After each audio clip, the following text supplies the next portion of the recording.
예수 그리스도 앞에 영광의 박수를 한번 올려드리겠습니다.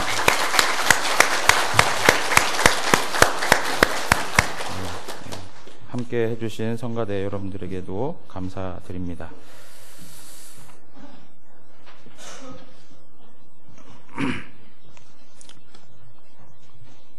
오늘 본문 말씀을 보면 예수님께서 어디에서 태어나신다고 말씀하고 있습니까? 예? 어디요? 베들레헴. 예, 베들레헴에서 이렇게 나신다라고 말씀하고 있습니다. 1절하고 5절에 그렇게 설명하고 있는 것을 볼 수 있습니다. 유대 베들레헴이라고 언급하고 있습니다.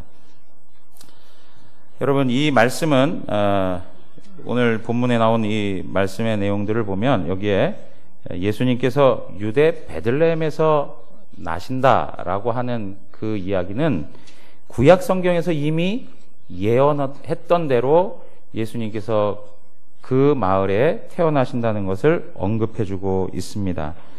오늘 5절에 있는 말씀을 보니까 이르되 유대 베들레헴 이오니 이는 선지자로 이렇게 기록된 바 하면서 6절에 있는 말씀을 하죠.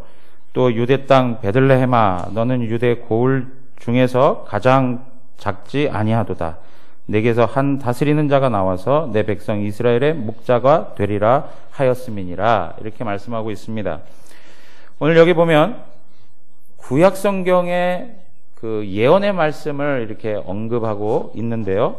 어떤 선지자냐면 미가 선지자라고 하는 분입니다. 그리고 또 한 분은 에스겔입니다. 에스겔. 그래서 두 선지자가 했던 이야기를 하나로 마태는 언급해주고 있습니다. 미가 선지자가 이야기한 내용이 무엇이었냐면 오늘 미가서 5장 2절에 가서 보시면 베들레헴 에브라다야 너는 유대 족속 중에 작을지라도 이스라엘을 다스릴 자가 내게로 나올 것이라. 그의 근본은 상고의 영원에 있느니라. 이렇게 말씀하고 있습니다. 여기다가 이제 에스겔의 말씀, 목자가 나타나서 다스릴 것이다. 이 내용까지 해서 지금 마태는 구약 성경의 예언대로 예수님께서 유대 베들레헴에 나실 것이다. 이렇게 언급해주고 있는 것입니다. 우리가 에스겔에 대한 부분은 좀 뒤로 하더라도 오늘 미가 선지자가 이야기하였던 그리고 미가 선지자가 살았던 시대의 그 유대적 배경을 잠깐 말씀드린다면 미가 시대도 상당히 어려웠던 시대임을 성경을 통해 볼 수가 있습니다. 그는 BC 742년에서 687년까지 사역을 했습니다. 이 기간은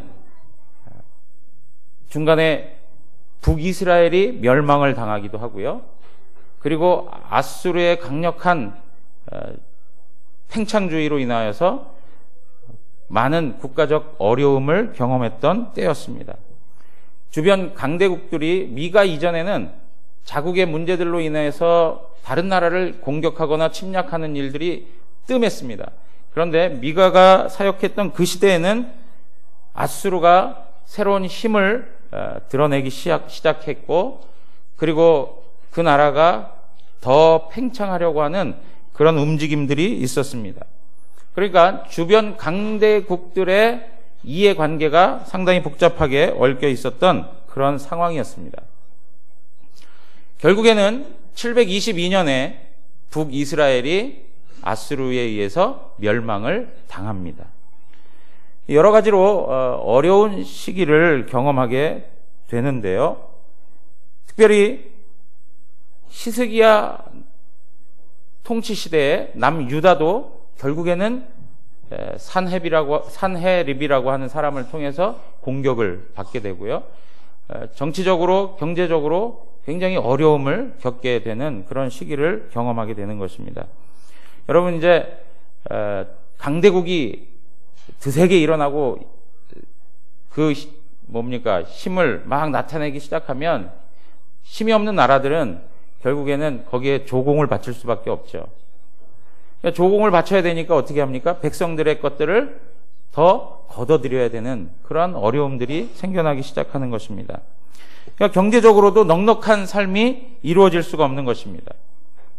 그런 상황 속에서도 여전히 또 성행하는 일들이 있습니다. 그건 무엇이냐면 특권 계층의 소수들은 사리사욕을 챙기고 자신의 개인적 부함을 더 늘리는 그러한 그 부패함들이 역사 속에 나타나 있습니다.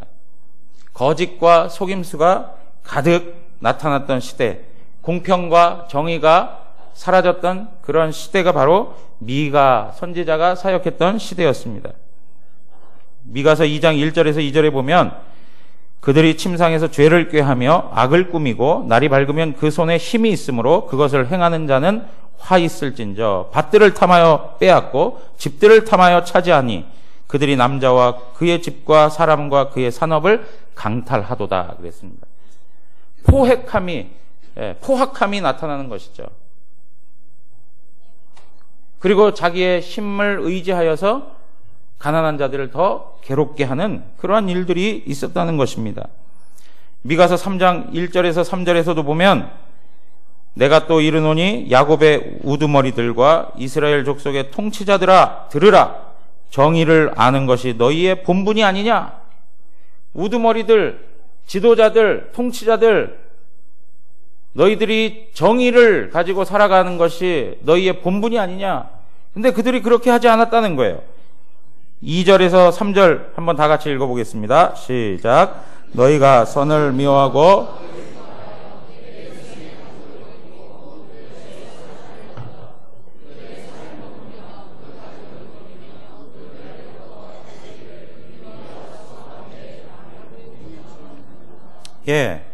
이렇게 백성들을 어렵게 하는 그런 일들이 있었습니다. 사회적으로는 인신매매 그리고 성적 타락이 성행했고 성매춘의 일들이 나타나기 시작했습니다. 모든 사람들이 성적 타락에 빠져서 향락을 추구하며 살았던 시대였습니다.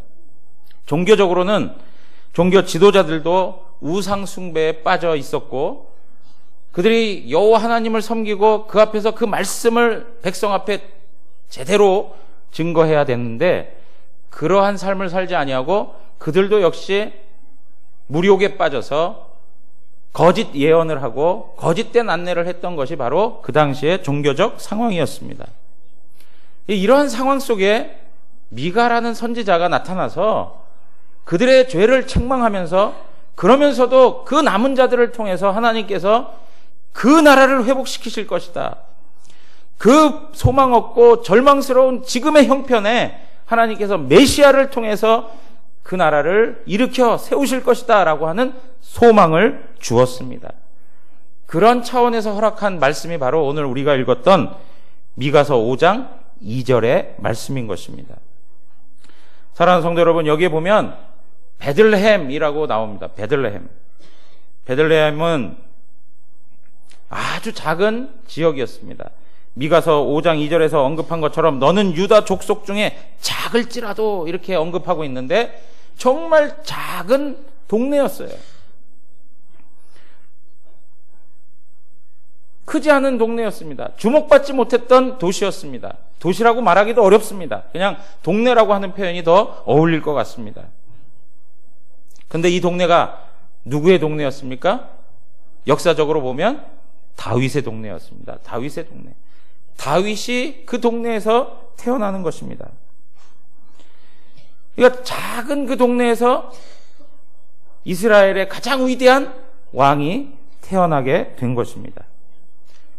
이렇게 베들레헴은 어느 누구가 봐도 작은 도시라는 것, 작은 동네라는 것을 인정하게 되는 것입니다. 동시에 베들레헴은 어떤 마을이었냐? 슬픔의 마을이었습니다. 슬픔의 마을. 창세기 35장 19절에 가서 보시면 라헬이 죽음에 에브랏 곧 베들레헴 길에 장사되었고 라고 표현하고 있습니다. 야곱이 가장 사랑하는 아내가 누구였습니까? 라헬이었습니다. 라헬은 굉장히 오랜 시간 자녀가 없이 살았습니다. 굉장히 많은 상처를 가지고 있었던 사람이었습니다. 그런데 그에게 하나님께서 자녀를 주셨습니다. 첫째 자녀가 요셉이었습니다. 그리고 나서 또 한 명의 자녀를 주었는데 그 자녀를 낳을 때, 그 베냐민을 낳을 때 라헬은 죽게 됩니다. 그리고 그 사랑하는 라헬을 묻었던 곳이 어디예요? 바로 베들레헴인 것입니다. 이스라엘 역사 가운데에서 이 베들레헴이라고 하는 것은 야곱에게 있어서 가장 사랑하는 아내를 잃었던 장소이고, 그리고 또 그 요셉과 베냐민에게 있어서는 사랑하는 어머니를 잃었던 장소인 것입니다. 이런 부분에서 이 백성들 가운데 이 베들레헴은 슬픔의 동네인 것이죠. 여러분 보십시오. 이렇게 작고 슬픔의 역사를 가지고 있던 이 동네에서 이스라엘의 가장 위대한 왕 다윗이 나왔던 것입니다. 그래서 많은 사람들에게 주목을 받기 시작했습니다. 그런데요, 다윗의 왕권이 점점 쇠하게 되고, 그리고 점점 세월이 흘러가면서 바벨론 포로 생활도 하게 되고요, 그리고 그 여러 나라 잃은 슬픔을 경험하게 되면서 이스라엘 백성들 가운데는 역시 베들레헴이 잊혀져 가는 동네로 남아있을 수밖에 없었습니다. 이러한 베들레헴, 그리고 미가 시대 때 그런 국가적인 형편,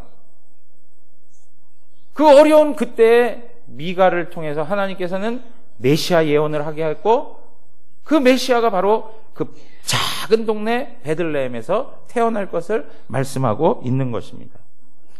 사랑하는 성도 여러분, 그 예언의 말씀에 따라 예수님께서 이 땅에 오셨는데, 가장 위대한 왕이신 예수님이 어디에서 나셨어요? 가장 작은 다윗의 동네 베들레헴에서 나셨습니다. 예수님의 이 땅에 오셨던 그때에도 세상은 그렇게 행복하지 않았습니다. 예수님이 오셨던 그때에도 많은 어려움들을 가지고 살았습니다. 그 백성들에게 있어서는 소망과 희망보다는 절망과 아픔밖에 없었습니다. 고통이 있었습니다.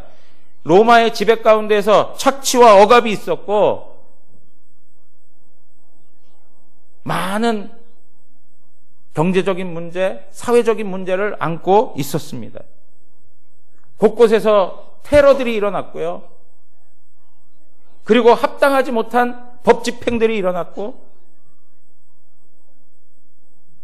말할 수 없는 그 고통이 그 백성들 가운데 다 떠넘겨지게 되는 그러한 어려움을 경험하게 되었습니다.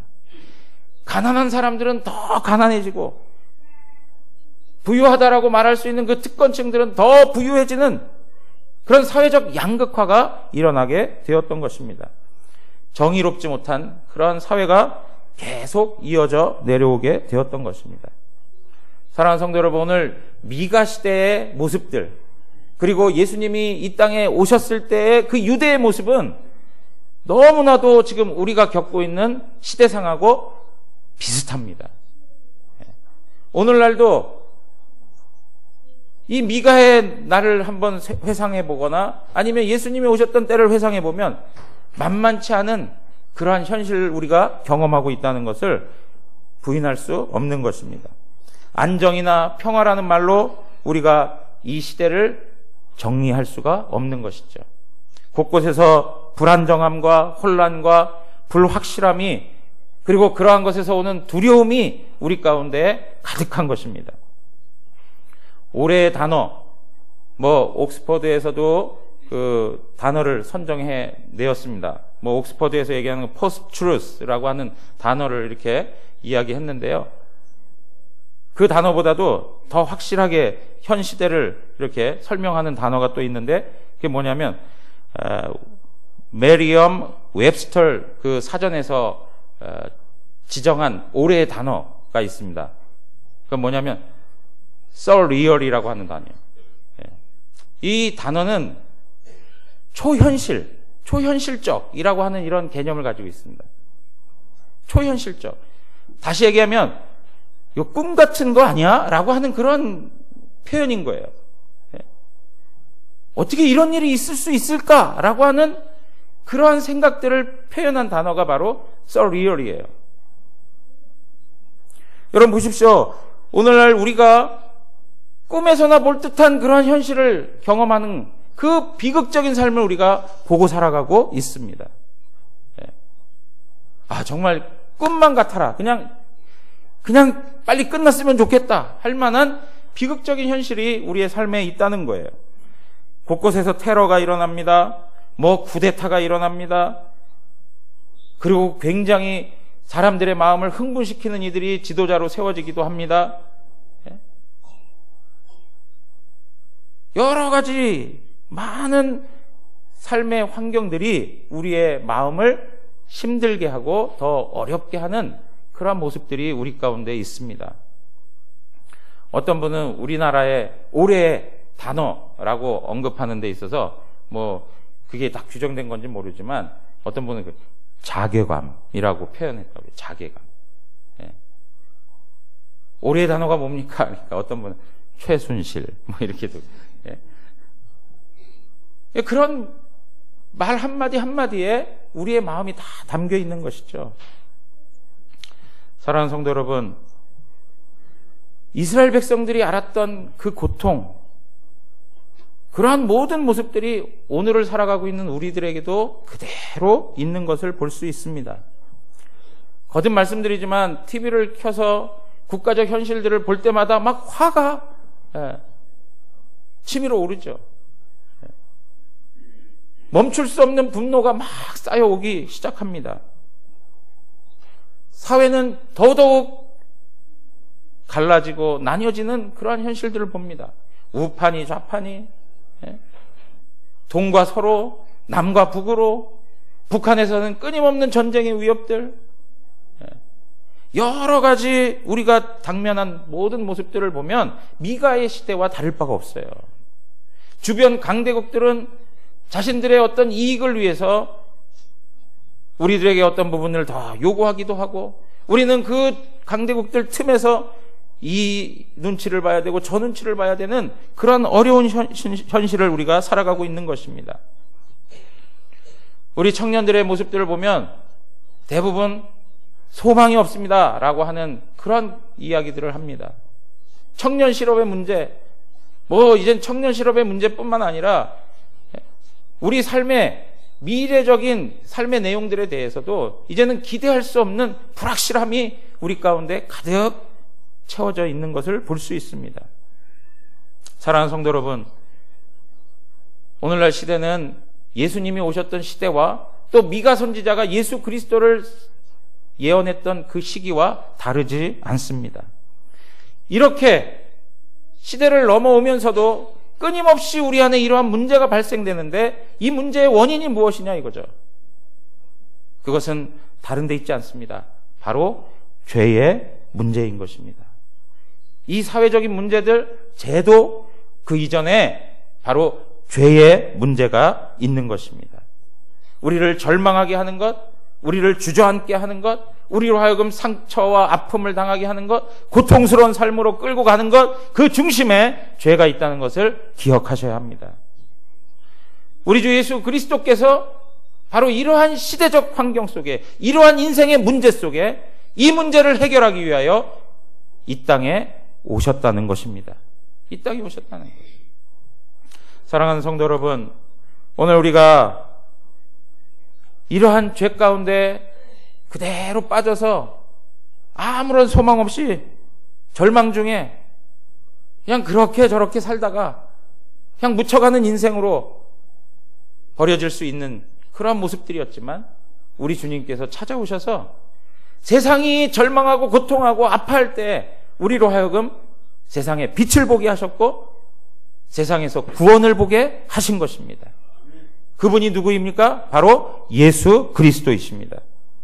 절망 대신 소망을 주기 위해 오신 분이 바로 예수님입니다. 빛으로 오셔서 영혼의 어두움을 정복하신 분이 바로 예수 그리스도이십니다. 얼어붙은 마음을 녹이시고 그 마음 가운데 사랑을 부어주신 분이 바로 예수 그리스도이십니다. 사망의 다스림 속에서 그 가운데에서 죽을 수밖에 없던 영혼을 생명의 나라로 인도하신 분이 바로 예수 그리스도이십니다. 죄의 종으로 질질 끌려다니며 방탕하고 무감각한 자로 방종하며 살아가는 그 인생에게 찾아오셔서 하나님의 자녀가 되게 하신 분이 바로 예수 그리스도이십니다. 우리의 삶에 있어서 경험하는 고통과 아픔과 상처를 치유하시고 온전히 회복시키시며 하나님 앞에서 건강한 인간상을 가지고 살아갈 수 있도록 인도하시는 분이 바로 예수 그리스도이십니다. 이분만이 우리에게 소망을 주실 수 있습니다. 오늘 성경 본문에서 바로 이 이야기를 하고 싶은 것이죠. 예수님이 이 땅에 오셨다. 어떤 환경에서 오셨는가? 바로 베들레헴이 경험하고 있는 환경, 그 유대 사회가 겪고 있던 그 환경 속에 우리 주 예수님이 구원자로 오셨다는 것입니다. 사랑하는 성도 여러분, 베들레헴은 마치 우리와 같은 모습입니다. 예수님이 이 세상을 구원하시고 이 절망을 몰아내시고 소망을 이끌어 가시는데, 우리에게 생명을 주시는데, 그 위대하신 그분이 아주 작고 작은 그 슬픔의 도시에, 그 슬픔의 동네에 오셨다는 것이죠.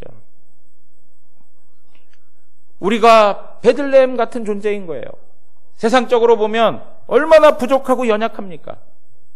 하나님 앞에 내세울 것이 없습니다. 다른 사람 앞에서도 당당할 수 없는 외적인 부족함들이 우리 안에 있습니다. 제가 보니까는요, 아무리 훌륭하고 아무리 뛰어난 분도 열등감 없는 분이 없더라고요. 다 열등감이 있어요.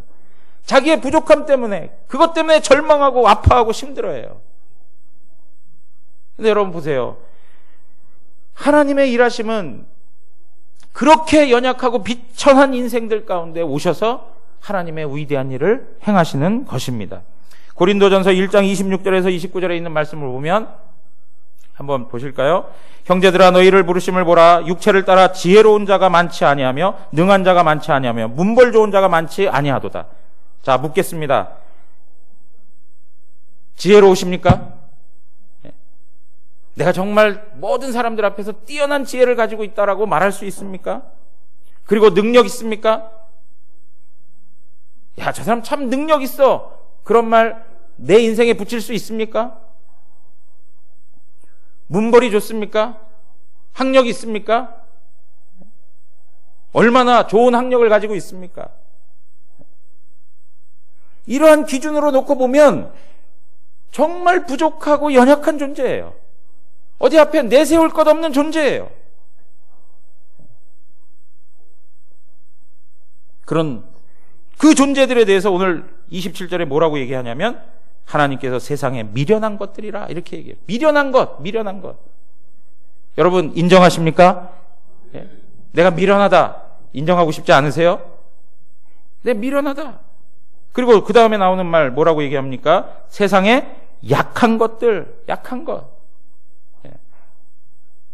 정말 약한 것. 수많은 사람, 건강하고 능력 있고 문벌 좋고 실력 있어서 많은 사람들이 부러워할 만한 그런 사람들이 있는데, 그런 사람들을 하나님께서 선택하신 것이 아니라 정말 여리고 약하고 허점투성이고 내세울 것 없는 우리 같은 약한 사람들을 택하셔서 하나님께서 하나님의 일을 행하신다. 28절에 보니까 그걸 또 다른 방식으로 뭐라고 표현합니까? 세상에 천한 것들과 멸시받는 것, 없는 것들. 세상에 천한 것, 멸시받는 것. 여러분, 우리가 왜 예수 그리스도를 간절히 필요로 하지 못하고 있는 건지 아세요? 아직도 우리 안에 이런 의식이 없다는 거예요. 우리가 정말 천하고 멸시받고 없는 것이라고 인정하면요, 오직 예수밖에 없어요. 예수님 그분 붙들 수밖에 없어요. 하나님께서 그런 자들을 택하여서 하나님의 능력을 나타내시는 거예요. 사랑하는 성도 여러분, 그래서 29절에 뭐라고 얘기하느냐? 다 같이 한번 읽겠습니다. 이는 아무 육체도 하나님 앞에서 자랑하지 못하게 하려 하심이라. 네. 아무 육체도 자랑할 게 없어요. 어떻게 해요? 은혜로 되었기 때문에. 하나님 은혜로 구원받았기 때문에. 내 조건과 내 실력과 내 능력으로 구원받은 것 아니기 때문에. 기독교 신앙의 아주 유일하고 독특한 것이 무엇이냐면 조건 없이 하나님께서 우리를 구원해 주셨다는 거예요. 조건 없어요. 다른 종교들을 다 가서 보세요. 조건을 달아요. 그러나 오직 기독교 신앙만 조건 없어요. 오히려 조건을 생기면, 조건을 달아보면 그 조건에 전부 다 불합격이에요, 우리는.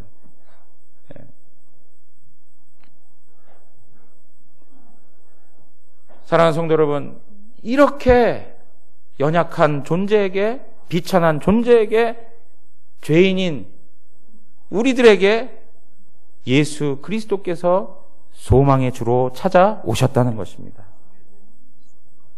그 주님에 대해서 우리가 어떠한 태도를 보여야 할까?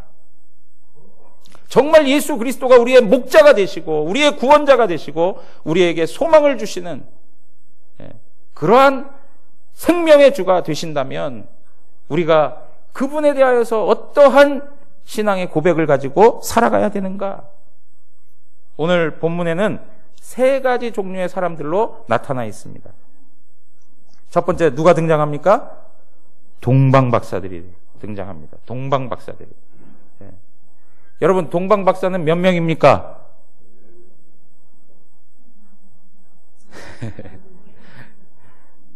알 수 없습니다.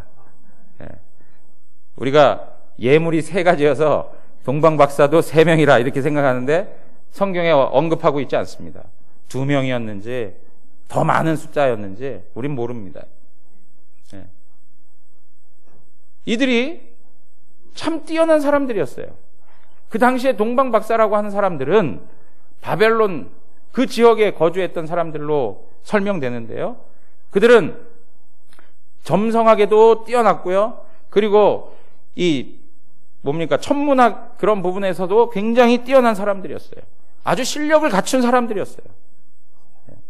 그리고 주술적인 그런 능력도 있었던 사람들이었어요. 그들이 별을 보고 유대인의 왕이 나실 것을 보면서 그에게 와서 경배하는 것이에요. 어떻게 그들이 유대인의 왕 예수 그리스도가 나실 거라는 생각을 했을까요? 학자들마다 여러 견해가 있는데요. 그 중에 하나는 뭐냐면 흩어진 유대인들을 통해서 이 예언의 말씀, 메시아에 대한 예언의 말씀을 알고 있었을 거라는 것이죠. 그냥 단지 그러한 이야기를 들은 것만으로 끝나지 않고 하나님께서 특별한 은혜를 베풀어 주셔서 그들로 하여금 유대인의 왕이 곧 예수 그리스도라고 하는 것을 알게 해 주셨다는 거예요. 그가 소망의 주가 되시고 그가 생명의 주가 되신 하나님 나라의 왕 되신 지금까지 있어왔던 그 모든 열왕의 왕들과는 비교할 수 없는 그러한 왕 되신 분이라는 것을 알고 그분 앞에 그 먼 길을 걸어온 거예요. 얼마나 걸었을까요? 학자들마다 대략 이렇게 표현해요. 900마일 정도면 1500km 정도 되는 거예요. 꽤 먼 거리에서 온 거예요. 여러분, 우리가 동방박사에 대한 또 한 가지 오해가 있어요. 그게 뭐냐니까 우리는 집에 걸어놓은 달력에서 마구간에 누워 계신 분 앞에 동방박사들이 와서 절하는 그런 그림들을 많이 봐가지고 예수님이 태어난 날 바로 동방박사들이 찾아와가지고 절한 거라고 생각을 하는데 성경을 보면 동방박사가 별을 보고 걸었던 게 1500km 정도 되는 거니까요. 꽤 오랜 세월을 걸어온 거예요. 상당히 오랜 세월을 걸어온 거예요. 적어도 1년은 넘게 걸린 거예요. 그래서 여러분 보시면 8절이라든가 오늘 읽었던 본문 말씀의 2장 8절이라든가 9절이라든가 11절에 거기 악이라고 하는 표현이 나옵니다. 악이. 헬라어로는 뭐라고 나오냐면 파이디온이라고 하는 말로 표현되고 있어요. 영어 성경만 봐도 베이비라고 하지 않습니다. 뭐라고 하냐면 차일드라고 이렇게 사용하고 있습니다. 이 이야기는 뭐냐면 아기 예수가 벌써 태어난 지 상당한 시간이 됐음을 말해주고 있는 것입니다. 그리고 동방박사들이 간 곳은 마곡간이 아니라 그 가족들이 머물고 있었던 집으로 방문했습니다. 그래서 적어도 2살 가까이, 1년에서 2살 가까이 되는 그 정도의 세월이 흘렀음을 말씀해주고 있습니다. 그래서 헤롯이 뭐라고 합니까? 2살 이하의 어린 생명들을 다 죽이라고 이야기하는 것이죠. 여러분 보십시오. 이렇게 먼 거리에서 예수 그리스도가 생명의 주가 되시고 구원의 주가 되신다는 것, 그것을 하나님의 특별한 섭리와 은혜로 깨닫고 그 먼 길을 따라온 것이에요. 그 오는 동안 그냥 무조건 다 좋았을까요? 그 환경이라는 것이 무조건 다 평탄했을까요? 그렇지 않습니다. 그 오는 동안 엄청난 삶의 과정들이 그 가운데 있었을 거예요. 사랑하는 성도 여러분, 정말 우리가 우리 삶에 있어서, 우리 영혼에 있어서 예수 그리스도가 주님이라면 그 동방 박사들과 같은 합당한 찬송과 경배를 돌려야 하는 것입니다. 근데 그들이 드렸던 그 예물보다 더 중요한 게 뭐냐니까 전 삶을 들여서 그 먼 거리를 생명을 아끼지 아니하고 따라왔다는 거예요. 헌신이에요, 헌신. 오늘 우리 가운데 우리의 생명의 주가 되신 예수님 앞에 우리의 몸도 그리고 우리의 영혼도 그런 모든 것들을 다 뒤로 하고 전적으로 주님을 사랑하고 주님 앞에 영광을 돌릴 수 있는 헌신된 하나님의 사람들이 되기를 원합니다. 두 번째는 누구냐면 헤롯입니다. 헤롯은 정통 유대인이 아닙니다. 그는 에돔 사람입니다. 이두메 사람이라고 설명하고 있습니다. 유대인들은 그를 싫어했습니다. 그리고 그는 유대를 다스리는 분봉왕이 되어가지고 자기의 그 권력을 유지하기 위해서 많은 사람들을 어렵게 한 사람이었습니다. 심지어는 자기 권력을 유지하기 위해서 자기 아내와 자기의 세 자녀들도 다 죽여버린 사람이에요. 여러분 오늘 여기 본문에 보니까 유대인의 왕이 났습니다. 그러니까 대제사장하고 서기관들을 불러서 그리스도가 어디서 나는 거냐라고 묻습니다. 그리고 나서 당황하였다라고 표현하고 있어요. 그리고 그 백성들에게 그 병사들에게 어떻게 해요? 2살 이하의 모든 아기들은 다 죽이도록 합니다. 사랑하는 성도 여러분, 복된 소식이 왔음에도 불구하고 진정한 왕 되신 예수 그리스도가 이 땅에 오셨음에도 불구하고 그 마음에서 완전히 차단하고 오히려 그가 가지고 있는 기득권, 그가 가지고 있는 삶의 모든 것들이 흔들릴까 봐 그 예수 그리스도를 완전히 죽이려고 하는 사단의 종이 되어버린 헤롯을 우리는 볼 수가 있는 것입니다. 헤롯의 마음 가운데 자리 잡고 있었던 그 마음이 무엇이었을까요? 그것은 자기를 사랑하는 극단적인 이기심입니다. 권력을 추구하는 것들이 왜 생겨나는 것입니까? 자기를 사랑하는 그 마음 때문에 그러는 것입니다. 철저한 탐욕입니다. 욕심이죠. 오늘 우리 가운데 주 예수 그리스도를 모시면서도 이러한 방식으로 하나님 앞에 섬기는 부분들이 있어요. 우리의 모든 것들을 놓지 않으려고 합니다. 정말 우리가 예수 그리스도가 보석이라면, 밭에 감추인 보화라면 모든 재산을 다 팔아서라도 어떻게 해요? 그 밭을 사야죠. 철저히 자기 이기심에 빠져서 내려놓지 못하고 살아가는 것입니다. 사랑하는 성도 여러분, 꼭 기억하십시오. 자기 자신을 사랑하는 그 마음은 사탄의 도구로 쓰일 때가 있습니다. 자기 자신을 사랑하는 그 마음, 그것은 철저히 사단이 사용할 수 있는 강력한 도구가 될 수 있습니다. 오늘 우리가 하나님 앞에서 사단의 놀이개로 사용되는 것이 아니라 예수 그리스도 앞에 우리의 삶을 온전히 드릴 수 있는, 예수님을 존귀한 왕으로 고백할 수 있는 그러한 헌신된 고백이 하나님 앞에 있기를 원합니다. 여기 세 번째 부류는 대제사장과 서기관들입니다. 대제사장하고 서기관들은 헤롯이 그리스도가 어디서 나냐라고 물었을 때 그들은 말합니다. 유대 베들레헴입니다. 그들은 예수 그리스도 메시아가 어디에서 태어나는지를 알고 있었던 사람들이었습니다. 구약의 예언의 말씀들을 익히 들었고 그 말씀들을 토대로 삶을 살았던 사람들이었습니다. 해박한 지식을 가지고 있었습니다. 그런데 하나님의 뜻이 어떻게 성취되는지에 대하여서 무관심하였습니다. 예수님이 이 땅에 오셨어도 무관심한 사람들이 있습니다. 신앙에 있어서도 무관심한 사람들이 있어요. 하나님의 말씀이 들려줘도 관심이 없어요. 하나님의 말씀, 하나님의 인도하심, 그리고 하나님께서 삶에서 역사하고 계심에도 불구하고 그 영적인 하나님의 일하심을 바라보지 못하고 깨닫지 못하고 살아가요. 그냥 종교인으로 살아가는 거예요. 종교인으로. 예배도 잘 드리고 신앙생활도 잘하는 모양새를 가지고 있습니다. 그러나 하나님에 대해서 무관심합니다. 영적인 진리에 대해서, 영적인 세계에 대해서 관심을 두지 않습니다.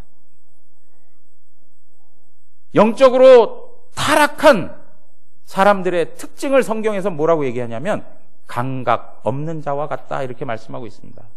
감각 없는 자와 같다.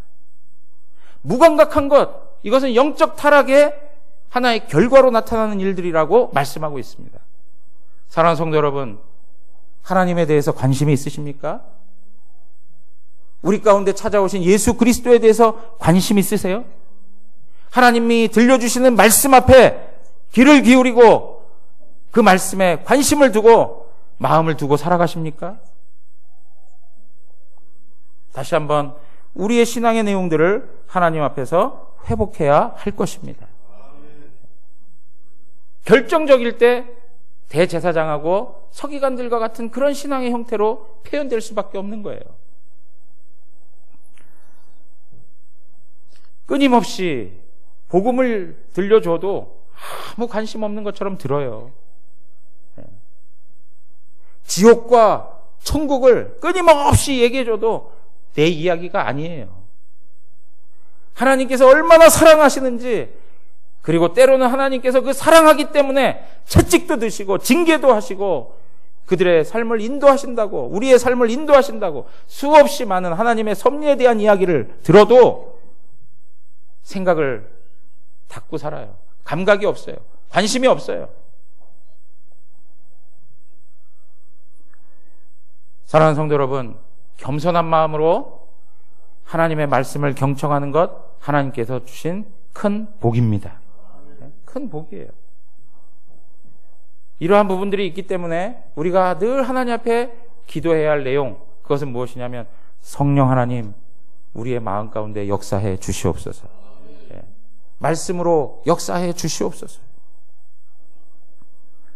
대제사장들과 서기관들처럼 죽은 전통에 죽어있는 영혼으로 머물지 말고 생명의 주 되신 예수 그리스도를 영접하고 주님과 함께 생명력 있는 삶을 살아가기를 원합니다.